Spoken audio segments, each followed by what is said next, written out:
전 세계적으로 난민이 급증하고 있습니다. 난민 선교 전략과 협력 방안을 모색하는 포럼이 열렸습니다. 여의도 순복음교회 이영훈 위임 목사가 타지키스탄 공화국으로부터 감사장을 받았습니다. 포스트 코로나 시대 변화하는 목회 현장의 고민을 나누고 해법을 모색하는 시간이 마련됐습니다. 구티비가 코로나19로 어려움을 겪는 한국교회를 돕기 위해 마스크 지원 프로젝트를 전개합니다.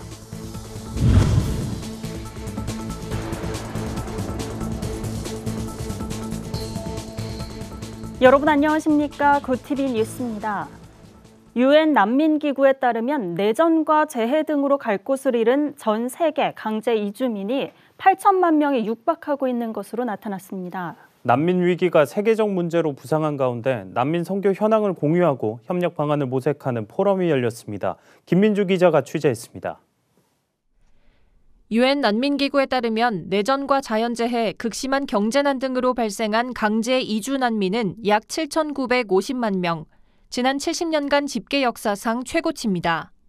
난민 발생이 세계적 문제로 부상한 가운데 아랍 국가와 이란, 아프가니스탄, 유럽권 난민 사역을 하고 있는 한인 사역자 네트워크 에이펜이 난민 선교 전략과 협력 방안을 모색하는 자리를 마련했습니다. 에이펜은 난민 발생과 유입은 난항을 겪었던 이슬람 선교의 문을 열고 있는 동시에 예수 그리스도의 사랑을 전하는 기회가 되고 있다며 이를 극대화하기 위한 기도와 연합이 필요하다고 밝혔습니다. 나름대로 7년, 8년의 그 난민 사역, 전략 이런 것들, 방법, 체험들이 많이 있는데 하나님께서 어떻게 우리를 인도해서 그 난민에게 구원을 해서 이슬람 사역, 중동 이슬람 사역까지 갈 수 있을까? 요거를 좀 고민을 지금 하고 있습니다. 코로나19로 선교적 변화가 불가피한 상황에서 난민 선교 방식에도 변화가 생겼습니다. 온라인과 SNS를 활용해 복음 전도와 성경 공부를 하는 언택트 선교가 이뤄지고 있는 겁니다. 그래서 난민이 스스로 난민에게 복음을 전하고 양육하고 옛날에는 같이 모이기가 힘들었는데 줌을 통해서 같이 연합이 되어서 제자 양육까지 예배까지 이제 그렇게 온라인 교회들이 시작되는 것을 보고 하나님께 영광을 돌렸습니다. 에이펜은 특히 난민이 난민에게 복음을 전하는 선교에 주목하고 있습니다. 먼저 복음을 듣고 제자 훈련을 받은 난민들이 같은 언어권이나 같은 처지에 있는 난민을 돕고 복음을 전하는 겁니다. 과거 강성 무슬림이었다 회심한 난민 출신 사역자는 크리스천들이 연합해 예수 그리스도의 사랑을 전하자 수많은 난민들이 복음에 반응했다고 말했습니다. Our team was serving with faithfully, and this even they don't speak same language, but heart to heart, the love of Christ was changing their heart to see who we are. You can see hundreds of people coming to Christ, and this. 이번 에이펜 난민 포럼엔 국내외 난민 이주민 사역자들이 참여하고 있으며 25일까지 온오프라인에서 동시 진행됩니다. 구티비 뉴스 김민주입니다. 여의도 순복음교회 이영훈 위임 목사가 중앙아시아 국가 타지키스탄 공화국으로부터 감사장을 받았습니다. 코로나19로 어려움을 겪는 타지키스탄 국민들을 위해 40피트 컨테이너 7대에 달하는 생필품과 의약품을 전달한 공로를 인정받은 건데요. 차진환 기자의 보도입니다. 여의도 순복음교회 이영훈 위임 목사와 기독교 대한 하나님의 성회 전국 장로교 연합회가 주한 타지키스탄 대사관을 방문해 코로나19 의료 장비 및 구호품 전달식을 가졌습니다. 이번 전달식은 여의도 순복음교회와 국제구호개발 NGO 구피플의 후원으로 마련됐습니다. 이날 약속된 구호품은 마스크 5만 장과 침구류 3천여 장, 작업복 2만 7천여 벌로 40피트 컨테이너 7대에 달하는 양입니다. 이영훈 목사는 타지키스탄과 한국은 하나님의 큰 축복으로 맺게 된 형제국가라며 앞으로 서로 협력하며 좋은 관계를 이어가길 바란다고 전했습니다. 전국장로연합회는 지난해 마스크 2,000장과 의약품 12박스 등을 타지키스탄에 전달했고 지난달 6일에는 컨테이너 2대 분량의 아동복과 작업복을 지원했습니다. 이에 타지키스탄 정부는 이 목사와 전장현에 감사장을 전했습니다. 유스프 샤리프조다 대사는 한국과 타지키스탄은 삼국시대부터 역사적으로 깊은 관계를 맺어왔다며 연이은 지원에 타지키스탄 정부와 국민들도 매우 감사한 마음을 갖고 있다고 말했습니다. 구티비 뉴스 차진환입니다. 코로나19로 목회 현장이 시시각각 변화하면서 포스트 코로나 시대 목회 방향성을 고민하는 목회자들이 많습니다. 이런 가운데 현장의 고민과 현실적 문제에 대한 경험과 노하우를 공유하는 시간이 마련됐습니다. 박은결 기자입니다. 코로나19로 비대면이 일상화되면서 한국교회는 새로운 모습을 맞게 됐습니다. 예배당이 텅 비었고 소모임과 식사도 금지됐습니다. 이런 가운데 달라진 목회 현장에서의 고민과 경험을 공유하고 목회자들이 어떤 가치관과 영성으로 사역해야 할지를 모색하는 2021 미래목회 컨퍼런스가 열렸습니다.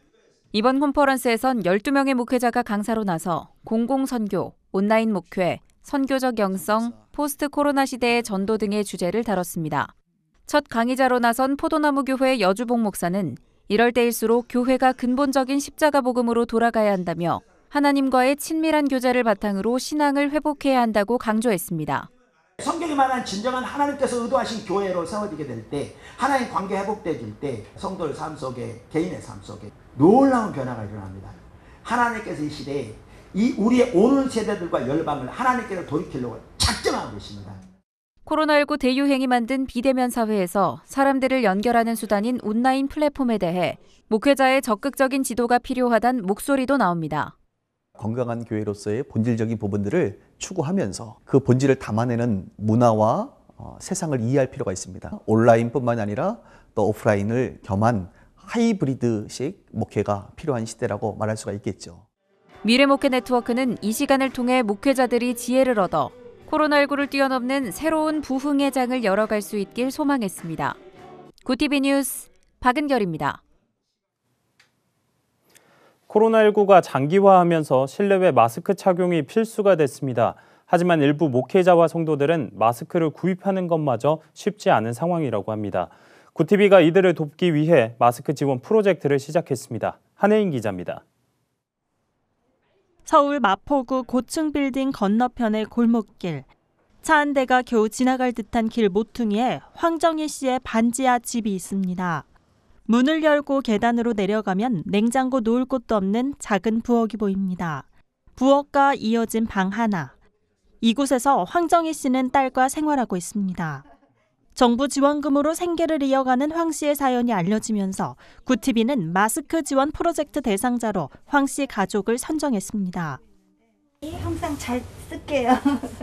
구티비는 코로나19로 어려움을 겪는 한국교회를 돕기 위한 천사교회 지원 프로젝트의 일환으로 마스크를 지원하고 있습니다. 이번 마스크 지원 프로젝트는 어려움을 겪고 있는 교회나 단체 혹은 목회자와 성도를 대상으로 진행됩니다. 선정된 기관이나 개인에게는 마스크 200장이 전달됩니다. 구티비는 다양한 방법으로 천사교회 지원 프로젝트를 진행하고 있다며 마스크가 필요한 곳에 소중하게 잘 전달되길 바란다고 밝혔습니다. 마스크가 필요한 사람들은 1522-522 연락해 신청하면 구티비는 심사를 거쳐 지원 대상자를 선정합니다. 당사자가 아니더라도 도움을 주고 싶은 목회자와 성도들은 구티비의 미디어 선교 사역에 동참할 수 있습니다. 구티비 뉴스 한혜인입니다. 오늘의 이슈 포커스입니다. 최근 서울 등 일부 지역에서 아파트가 단지 최고 가격에 거래됐다고 신고했다가 취소하는 방식으로 호가를 띄운다는 의혹이 제기됨에 따라 정부가 본격적인 조사에 착수하기로 했습니다. 누군가가 아파트 호가를 띄우려고 일부러 있지도 않은 최고가 거래를 신고만 하고 바로 취소한 것이 아니냐는 의심이 제기되는 상황입니다. 허위 신고한 것으로 드러난 신고인에 대해선 부동산 거래신고법 위반 사안으로 3천만 원 이하의 과태료를 부과하고 악의적이고 반복적으로 허위 신고를 한 것으로 의심되는 신고인은 경찰의 수사를 의뢰할 예정입니다. 북한 남성이 강원 고성 통일전망대 인근 해안으로 월남할 당시 감시 경계용 카메라에 10차례 포착됐는데도 군이 8번이나 놓쳐 경계 태세에 심각한 허점을 또 드러낸 것으로 나타났습니다. 이 남성은 CCTV에 총 10차례 포착됐고 군은 마지막 2차례만 포착해 상황을 전파했습니다. 이에 대해 합참은 후속 대책으로 원인철 합참의장 주관 작전지휘관 회의를 개최해 전 부대 지휘관 경계작전 수행요원의 기강을 확립하겠다고 밝혔습니다. 또 22사단의 임무수행 실태를 진단하고 부대 편성과 시설, 장비 보강 소요 등 임무수행 여건 보장 대책도 강구하겠다고 덧붙였습니다. 코로나19에 따른 생활고와 영끌, 비투 등이 겹쳐 우리나라 가계의 빚이 또 역대 최대 기록을 갈아치웠습니다. 한국은행이 23일 발표한 2020년 4분기 가계 신용 통계에 따르면 4분기 말 기준 가계 신용 잔액은 1,726조 1,000억 원으로 통계 작성을 시작한 2003년 이래 가장 많았습니다. 작년 연간으로는 모두 125조 8천억 원의 가계 신용이 증가했습니다. 송재창 한국은행 금융통계팀장은 지난해 11월 가계 신용대출에 대한 DSR 추가 규제 등의 발표가 있었지만 어느 정도 효과가 나타나기까지 시간이 걸리는 것 같다고 설명했습니다. 현대자동차의 전기차 전용 플랫폼이 처음 적용된 아이오닉5가 23일 세계 최초로 공개됐습니다. 올해를 전기차 도약 원년으로 선포한 현대차는 이번 아이오닉5 출시를 시작으로 본격적인 전기차 라인업을 확대할 계획입니다. 아이오닉5는 현대차가 자체 개발한 전기차 전용 플랫폼 eGMP를 적용해 일회 충전으로 최대 500km 이상 주행할 수 있습니다. 또 800V 충전 시스템을 갖춰 18분 이내 80% 충전이 가능합니다. 아이오닉5는 앞뒤로 움직일 수 있는 콘솔, 유니버셜 아일랜드와 슬림해진 콕핏을 적용하고 내부 공간을 다양하게 활용할 수 있도록 해 눈길을 끌었습니다. 정부가 장학생 선발과 논문 심사 업무를 부정청탁 및 금품 등 수수의 금지에 관한 법률상 부정청탁 대상으로 추가한다고 밝혔습니다. 국민권익위원회는 이 같은 부정청탁 대상 직무 확대 방안을 담은 청탁금지법 개정안이 국무회의에서 통과됐다며 견습생 등의 모집과 선발, 학위 수여, 수용자 지도를 비롯한 교도관 업무도 청탁금지 대상에 포함시켰습니다. 또 변호사가 신고자 대신 공익신고를 할 수 있는 비실명 대리신고 제도를 도입하고 신고자의 육체 정신적 치료비 등 신고자에 대한 구조금 지원 근거 규정도 담았습니다. 미국의 북한 인권단체가 대북전단 살포금지법은 대한민국 헌법과 시민적, 정치적 권리에 관한 국제규약을 위반한다는 의견을 통일부에 제출했다고 23일 밝혔습니다. 그레그 스칼라튜 미국 북한 인권위원회 사무총장은 해당 법이 표현이나 사상, 양심, 종교 등의 자유를 포함한 국제인권 기준을 침해한다며 법률안 구성에 있어 결함이 있고 기본권을 침해하며 지나치게 징벌적이라고 폐지를 주장했습니다. 그러면서 3월 말 법이 시행되면 이미 억압받고 있는 북한 주민들에게 2차 피해를 가져오는 동시에 한미동맹의 근본 이념에도 역행할 것이라고 덧붙였습니다. 굿TV 뉴스 오현근입니다. 굿TV 월드와이드입니다. 미국 내 코로나19 사망자가 50만 명을 넘어서면서 조 바이든 미국 대통령이 희생자들을 애도하는 촛불 추모 행사를 열었습니다.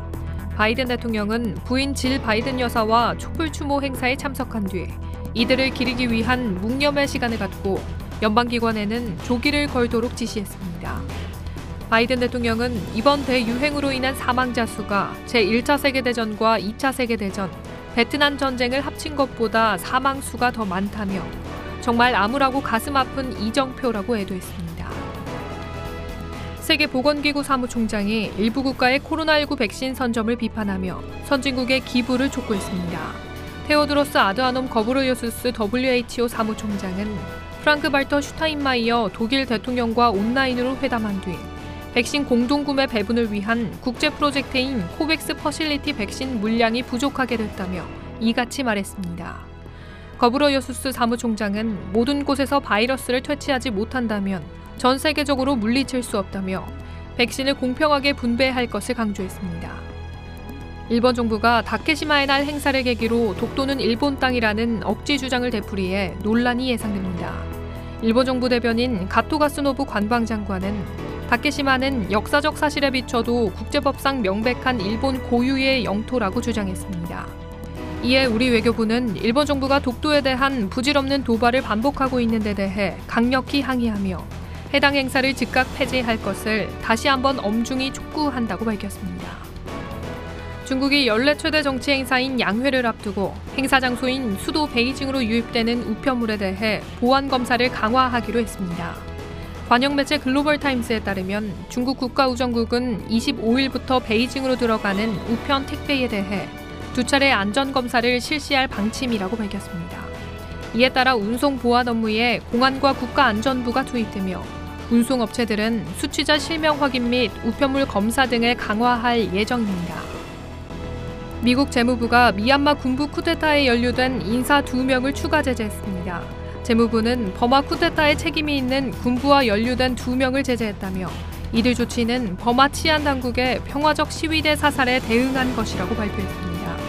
이에 따라 이들 인사에 대한 자산 동결과 거래 금지 등이 적용됩니다. 이번 제재는 지난 11일에 이은 추가 조치입니다. 굿TV 뉴스 박재현입니다. 글로벌 선교 방송단과 함께하는 교계 소식을 진은희 기자가 보도합니다. 한국기독교생명윤리협회와 동성애 동성혼 반대 국민연합 등이 만든 유튜브 복음 한국 채널에서 내달 2일 저녁 7시 30분 온라인 청년 집회를 진행합니다. 이번 집회는 유튜브 생중계로 진행되며 코로나19로 흩어져 있는 청년들의 믿음을 하나로 모으기 위해 기획됐습니다. 유동부 치아바타 대표가 메시지를 전하며 길원평 교수가 특별 출연할 예정입니다. 부울경본부에서 보내온 소식입니다. 10년 전 기도회 불을 지폈던 부산 지역의 나라사랑 기도회가 지난 18일 부산 프라임 호텔에서 제2회 총회를 열고 새로운 회기의 계획을 수립했습니다. 이날 총회에선 부곡교회 김종우 목사를 신임 대표회장으로 선임했습니다. 김 목사는 나라가 어려운 때에 사무엘과 다니엘의 기도운동을 지속시켜 나갈 것이라고 말했습니다. 지난 6일 저녁 조광호 목사가 심우하는 군포 산돌교회에 화재가 발생해 사택 전체가 소실되는 피해를 입었습니다. 당시 사택에 머물러 있던 성도가 손과 얼굴에 화상을 입고 병원에서 치료 중에 있습니다. 조 목사는 힘들고 어려운 시기에 화재가 나서 성도들도 안타까워하고 있다며 조속한 피해 복구를 위해 기도해달라고 밝혔습니다. 소셜미디어 채널 교회친구 다모여와 버켓문화센터 스페이스코르가 내달 3일부터 사순절 기념 십자가 전시회 예수님과 함께한 마지막 7일을 서울 종로구에 위치한 스페이스코르에서 개최합니다. 이번 전시는 예수가 십자가에 못 박히기 직전의 일주일을 직접 체험할 수 있게 8가지 섹션으로 구성했고 포토존과 향유옥합 사건을 기념하는 향낭 주머니 만들기도 참여할 수 있습니다. 굿TV 뉴스 진은입니다. 코로나 팬데믹으로 국내외 어려운 이웃을 향한 한국교회의 나눔과 실천이 중요해지고 있죠. 오늘 전해드린 뉴스처럼 선한 소식들이 계속해서 전해지길 기대해봅니다. 이상으로 뉴스를 마칩니다. 오늘도 함께해 주신 여러분 고맙습니다.